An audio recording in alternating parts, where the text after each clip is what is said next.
Salut les amis, ça vient de terminer les premiers deux matchs des huitièmes de finale pour cette CAN. Ils ont déjà livré leur verdict avec la victoire du Sénégal à la clé face au Soudan 3-1 et le match très discuté entre la Tunisie et le Mali qui vient de livrer aussi son verdict. Le Mali vient d'être qualifié au tir au but 3-2 après 1-1 au temps réglementaire et aux prolongations.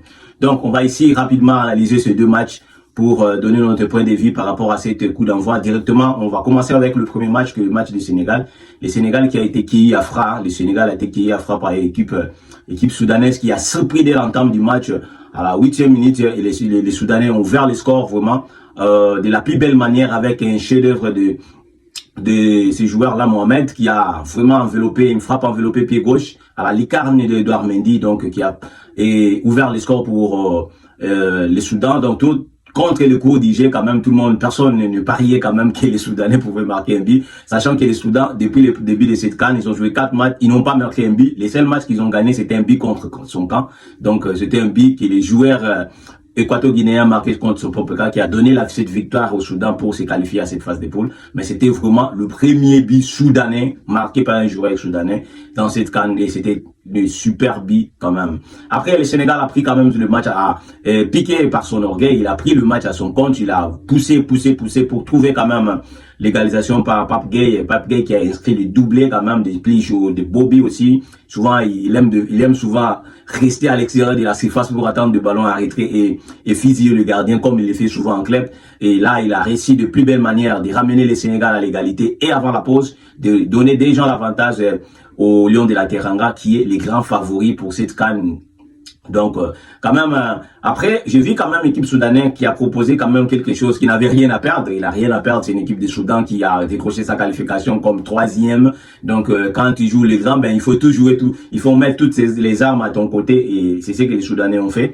Donc, ils ont quand même pas mal posé des problèmes à l'équipe sénégalaise jusqu'à ce que le Sénégal se met à l'abri avec le but de ces jeunes quand même, ces jeunes qui est en train de monter en puissance après avoir fait une belle entrée contre la République démocratique du Congo en menant le but égalisateur du Sénégal et ce jeune Ndiaye qui joue au Paris Saint-Germain, donc il est tout fait tout flamme pour moi déjà. C'est parmi, si on peut dire, c'est parmi le meilleur jeune joueur quand même de cette compétition quand même parce que c'est lui qui ramène le danger souvent quand il est entré, quand il fait son entrée en jeu, il ramène beaucoup de dangers du côté des adversaires au match de Sénégal. Donc en cause, le Soudan pouvait marquer aussi un but pour réduire à 3-2 à la fin du match parce que il suffit un bon retour de défenseur sénégalais pour empêcher l'attaquant soudanais de frapper au but.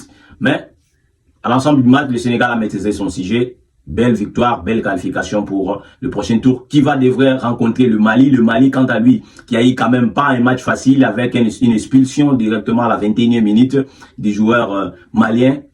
Et Koulibaly qui a fait que le Mali jouait à pratiquement toute la rencontre à 10 contre 11. Mais l'équipe malienne résistant, courageux, ils ont allé jusqu'au bout du bout quand même, parce que la Tunisie a ouvert le score à la fin, presque à la fin du match. Ils ont allé chercher cette égalisation pour ramener les Tunisiens en prolongation, enfin les ramener au tir au but et enfin un grand Djigui Diarra qui s'est interposé quand même pour ramener la victoire du côté des Aigles du Mali en arrêtant 2 pénaltys quand même. Moi, ce qui m'a déçu, c'est l'équipe tunisienne. Pour être vrai, l'équipe tunisienne vraiment n'a pas montré grand chose, comme aussi le Mali depuis le début. Mais dans ce match-là, il devait quand même faire quelque chose parce que le Mali était à 10 contre 11 pratiquement pendant toute la rencontre.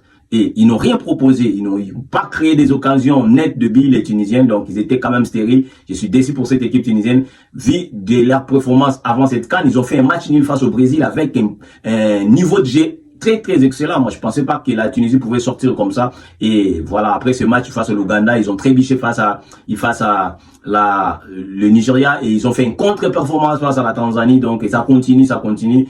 Donc, bravo pour les qualifiés. Ça nous donne déjà une bonne affiche pour une belle affiche plutôt pour le quart de finale entre les Sénégal et le Mali. Ça, c'est là le premier rendez-vous des quarts de finale. Demain, il y a encore d'autres matchs. On serait ici pour analyser encore les 2 prochains matchs qui vont opposer le Maroc à la Tanzanie et l'autre match, le Cameroun à l'Afrique du Sud.